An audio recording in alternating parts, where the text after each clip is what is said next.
Afghanistan is a nation known as the graveyard of all empires. The British, the Soviets, and the Americans have tried to tame this nation without success. In 1978, the Soviet Union invaded the country and installed a communist government. This attempt was met with the resistance of a religious army called the Mujahideen, who were against the atheism imposed by the Soviets. In 1989, the Soviets left Afghanistan, leaving the communist government on their own. After the collapse of the Soviet Empire, the Afghan government fell in the hands of the Taliban, one of the factions of the Mujahideen. The Taliban imposed the Sharia and persecuted women and homosexuals. Also, the nation served as a hiding place for the Al-Qaeda organization and its leader, Osama bin Laden. After the events of 9/11, the US invaded Afghanistan, removed the Taliban from power, and established the first democratic government. This new democracy had its own army that fought the Taliban with the support of the US troops. However, after many years of occupation, as the Soviets before them, the US Army left Afghanistan with the notion that the Afghan army was in the right conditions to defend itself from the Taliban. Despite this notion, in August 2021, the Taliban took over and Kabul fell in a matter of days. We were all able to see the ill preparation of the army, and the US authorities claimed the Afghans lacked of the will to fight. Millions of Afghans escaped through the airports trying to escape the Taliban rule. So today I'm joined by Sana Askari and Ajmal Shams. Sana Askari will be co-hosting me in this opportunity.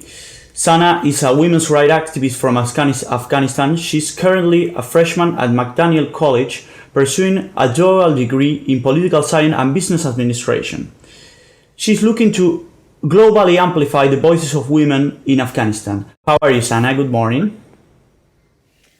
Thank you so much. I'm very good. Good morning. And thank you so much for having us on and for giving us an opportunity to convey our message to the world.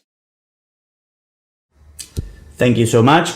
We are going to be interviewing Minister Ajmal Shams. Ajmal Shams was a Deputy Minister of Urban Development in the former government of the Islamic Republic of Afghanistan. Minister, good morning. How are you? Yeah, good morning. Thank you very much for having me. And I'm really excited and pleased to be talking to you regarding the developments in Afghanistan. Well, Minister, first of all, we wanted to ask you more about you, about your personal history, about your background, especially for the audience that might not know you, that is not from Afghanistan. Can you tell us a bit more about you? Who are you? Who are you? Okay, all right. Yeah, good question. My name is Ajmal Shams from Eastern Kunar province. Sana Askari is well aware of Afghanistan. So I was born in 1972, and then I was a little kid when the Soviets they invaded Afghanistan, and we had to migrate to neighboring Pakistan. So we have been used to these difficult times throughout our lives. As Sana is much younger, but I have had the experience of being a refugee and then studying as a refugee, and then I went to school in Pakistan, and then I had a chance to go to the US for my master's degree. I worked in the US and then returned to Afghanistan in 2004, and then started with some international organizations, and then joined the Ministry of Rural Development. Then had a chance to work in the United Arab Emirates as an engineer, then came back to Afghanistan in 2006. Where I was working with the Ministry of Urban Development as a director. Then I also had a chance to work with former President Ashraf Ghani as his policy advisor in the Transition Coordination Commission. That was a government, Afghanistan government entity that was responsible for coordinating the transition of the responsibilities from our international partners to Afghan government. That was back in 2011. And that went very well actually, and that's why we were hoping that this transition from the international forces to the Afghan government would be a smooth one, and that will enable Afghan government to take over its security and its development responsibility. Unfortunately, our predictions were not right, and unfortunately that did not happen. So anyway, in 2016, I was appointed as Deputy Minister of Urban Development, where I continued till 2018. So that's a little bit about my background. Also, I'm currently pursuing my PhD degree from National University of Malaysia. So let's hope, and I'm almost finishing. So let's hope that by the time I have my PhD, I will have another opportunity to serve my people and my country. Although as you know, the current situation in Afghanistan is very, very difficult, and we cannot have any hopes in the near future. But we have to continue, fighting for our rights, and struggling to regain our freedoms. So, at a more personal level, how is to be a mobilized refugee because of the Soviet invasion and moving to Pakistan? How is at a personal level to move from a refugee standard to a minister of your country, working with President Afghani personally at a highest level of your country? Well, I think, to be honest with you, millions of millions of Afghans have had the experience of leaving their country and migrating to neighboring countries, and some had the chance to go to Europe and Western countries, the United States. So I think it's my story is not very unique. Hundreds and thousands of Afghans had been through these difficult times where they had to leave their country and settle abroad. But yes, I think I understand that not everyone who became a refugee went all the way to becoming a deputy minister or working in a senior position. But yes, there are. I would still say there might be thousands, if not hundreds of thousands. There are thousands that have been through similar situation, and had to go through all these difficult times before going up for any higher position in the government. So you're originally from a political family, as your father was the founder of the Social Democratic Party in Afghanistan. You even led the party yourself. In your experience, how can someone build democratic institutions from public administration and government and from political parties in the context of political fragmentation and violence as the one we saw in Afghanistan? Because I can understand political fragmentation, as me myself, I'm a Latin American, so I can deeply understand political fragmentation. But how is to work in a public office and to build political parties in a context where your opponents want to murder you directly? Yeah, it's very challenging in a country like Afghanistan. Uh, doing politics, being involved in politics, and working in a high level position is full of security threats, full of challenges, full of social pressures. So anything that is high profile in Afghanistan is full of risks, and I think it does need a lot of effort and guts to be involved in politics in a country like Afghanistan, and especially in a conservative society where you fight for democracy, you fight for social justice, and you stand for values that that have traditionally been challenged. Modernization of Afghanistan has been a long struggle, and it will remain a long struggle for years to come. So anyone who has been involved in the struggle for the establishment of democracy in Afghanistan, or working to modernize Afghanistan, has to understand the risks of involved in the struggle and in the process. So I can say that it's not easy. It's full of challenges. There are threats, and there are risks to life, to difficult circumstances going along this political journey, and yeah. So but it's full of excitement.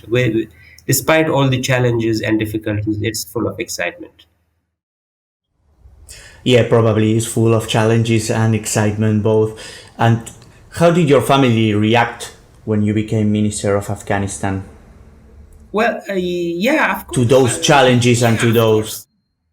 Yeah, you see, working as a deputy minister or as a minister in Afghanistan, for family, it's both a matter of concern, but mostly a matter of pride, actually.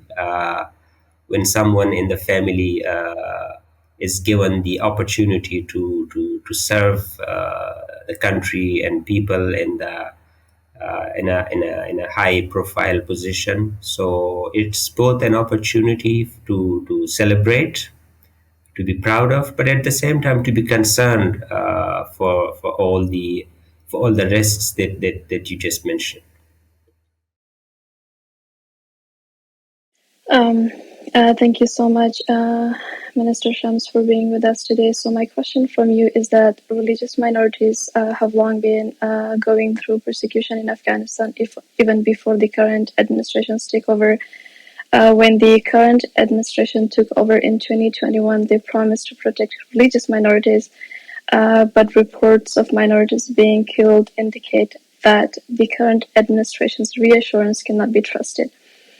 Do you think the current administration will finally respect the demands of religious and ethnic minorities such as Shia Hazaras or Hindus or any other religious minorities as legitimate? Well, I think we all know the policies and the acts of the current authorities in Afghanistan. Of course, there is growing international pressure. Their government is not recognized by any other foreign government. There is isolation. It's very difficult to have any any good news on to predict anything about what the authorities might, how the authorities will behave in terms of their treatment of minorities, or yeah. So, but there is a growing international pressure, but but the unpredictability uh, of the current authorities, given that context, it's very difficult how they will change, because as we have seen over the past 1.5 years since they have been in power, we have seen the systematic and gradual process under which they have removed women from public life, from education, although they have been promising that these measures are temporary, but unfortunately we are not seeing anything positive to be hopeful for the future.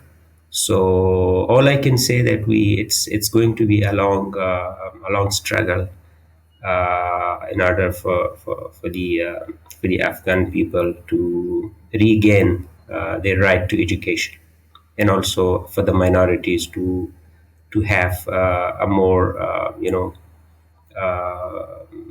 respectable place in the Afghan societies. Yeah, so that's the situation. Thank you. My next question is, Afghanistan is experiencing financial crisis, which is exacerbated by sanctions by the international community. How do you see Afghanistan in 5 years, or let's say 10 years from now, based on the current situation? Well, you know, since the collapse of the government, of course, the situation has been very concerning. The poverty has been growing, and if you look at the economic situation of Afghanistan, even before the government collapse, Afghanistan is a country that has been dependent on foreign aid for years. Unfortunately, even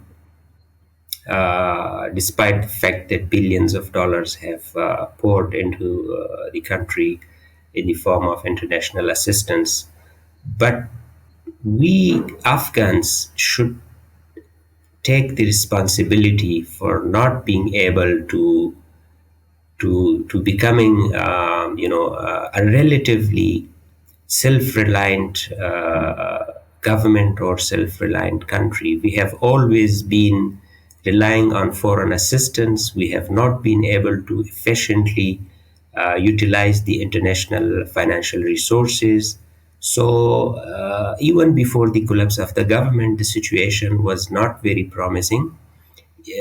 Of course, we had a legitimate government in place. We had recognition worldwide. There was a democratically elected government, but we had not developed our institutions. We had not fully utilized the opportunities we had.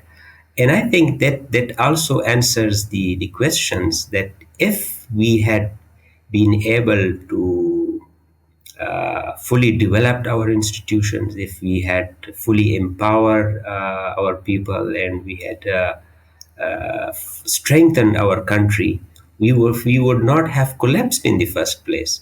So the thing is, I would say we Afghans first and foremost should take the responsibility for what happened in 2021 and learn.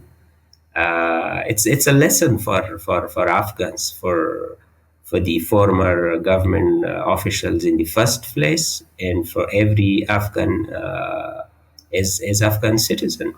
So that was a very unfortunate situation where we had the opportunity, we had a golden opportunity on our hand, but unfortunately, we did not come up to the expectations of the Afghan people, and that's why the collapse happened. So just to come back to your questions, Afghanistan economically is in a very critical, a very difficult situation. The financial system is in disconnect with the rest of the world. Although there are some numbers that show that imports or exports might have increased or have shown some positive trends, but that does not give the full story of the economic picture. So the situation is very very difficult for ordinary Afghans, and according to the United Nations estimates, more than 80% are people are already under the poverty line, and the situation is becoming from bad to worse. So that's the reality. Mhm. Thank you again. Women and girls in Afghanistan are banned from education at all level and barred from university entrance exam, suspended from work, and excluded from the society. Do you think a day will come in Afghanistan when a woman could lead Afghanistan? So please provide me with your rationales. Like Well, how do you predict? right. Well, very, very, very maybe not in the near future. You see, for women to become leaders, to lead the government or to lead the country, you see, we in Afghanistan, that might be something in the very distant future. Why? Because we are living, or we are from a country where women have been barred from going to work, from their right to education. So for women to become leaders of the country, that's a very distant something in the very distant future. Yes, that's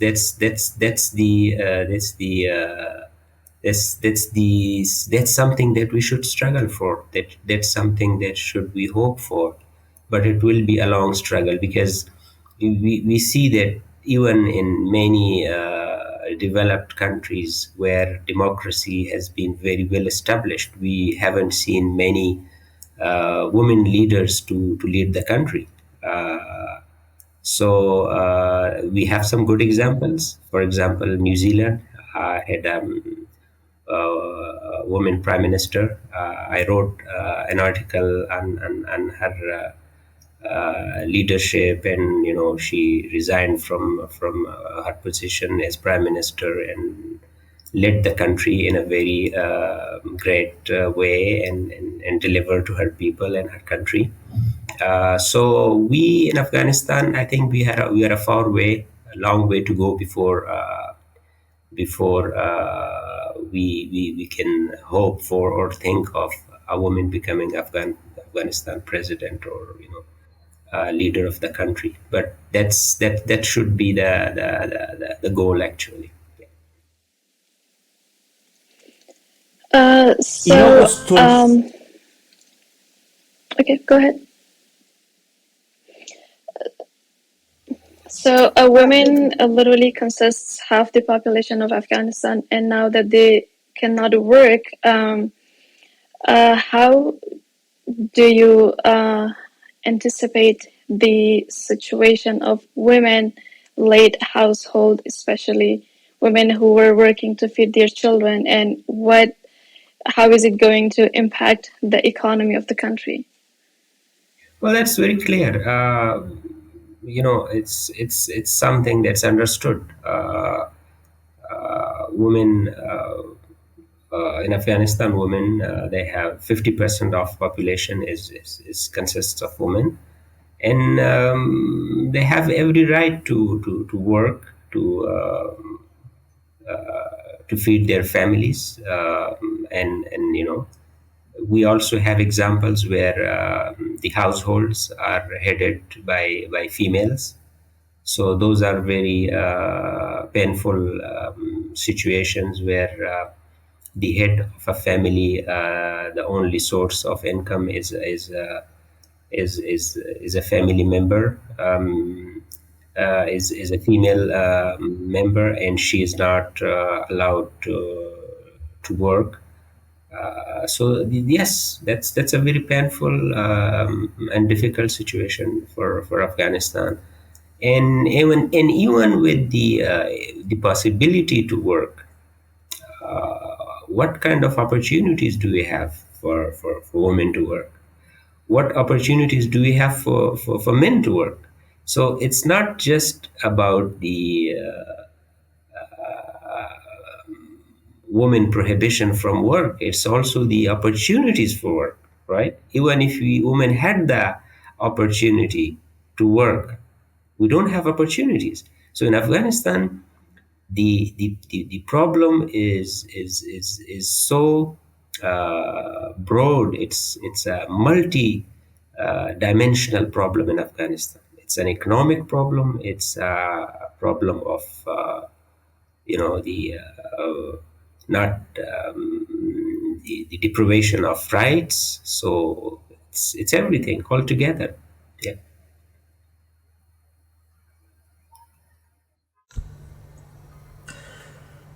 So, in August 2021, Kabul fell under the hands of the Taliban. The Biden administration affirmed the Afghan soldiers lacked of the will to fight, and terror was expanded across all the citizens. My question goes for both of you. How did you both felt from your different points of view as a minister and as a woman citizen when you saw the images of your countrymen and women escaping massively to the airports with the aim of leaving your nation? You want to go ahead, Sana? I give you the Uh, floor. Sure. Thank you so much for giving me the floor. So, as a woman, when I saw images of people desperately running to the airport to leave the country, my hopes of getting an education died. When the country fell to the hands of the current administration, I was in Kabul learning English and preparing for study abroad. All of a sudden, I felt like my dreams shattered, and I saw myself trapped in a different destiny, like millions of other girls and women in Afghanistan who no longer enjoy their basic rights of getting an education. I would also like to take this opportunity to tell the international community and world leaders to take initiatives and help support Afghan girls and women access education as the only way to freedom.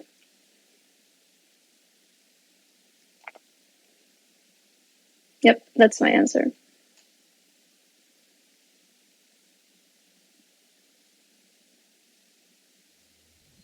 Yeah. So, well, my answer might be a little different because we, for someone who was in the government, for us, the experience, you know, yeah, it's very painful for.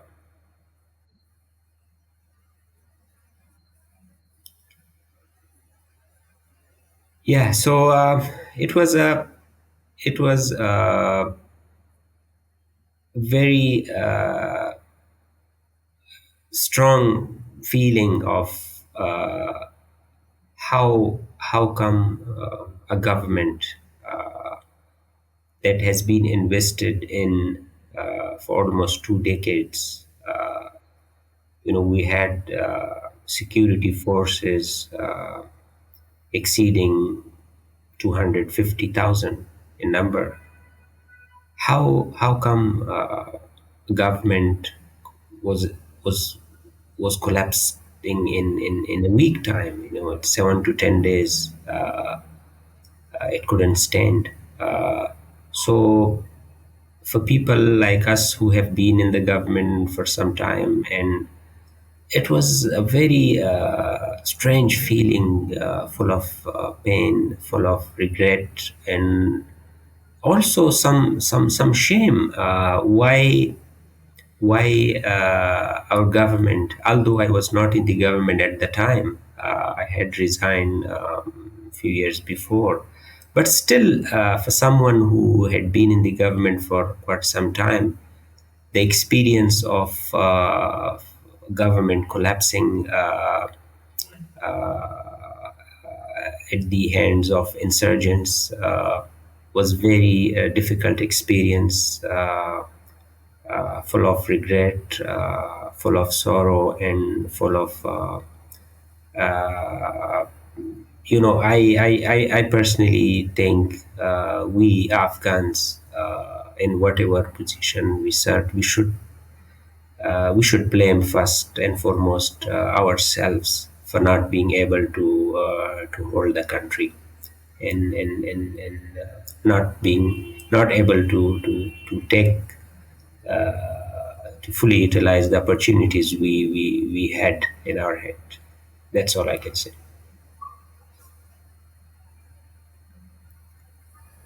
Well, before leaving, I want to thank you both. As I told you before starting the podcast, um, I'm really moved for having the opportunity of having you two telling me your story and tell the readers of the New Global Order your story. So I really want to thank you both for being here, for being my guests, for being my co-host. So I really, really thank you both. And let's hope things get better in Afghanistan in the near future.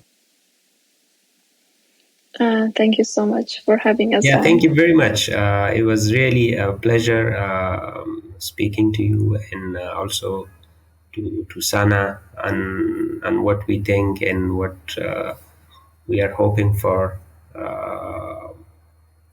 in the future. So let's hope. You know, things change, things for the better. Thank you very much. Thank you both, and we invite our audience to keep reading The New Global Order.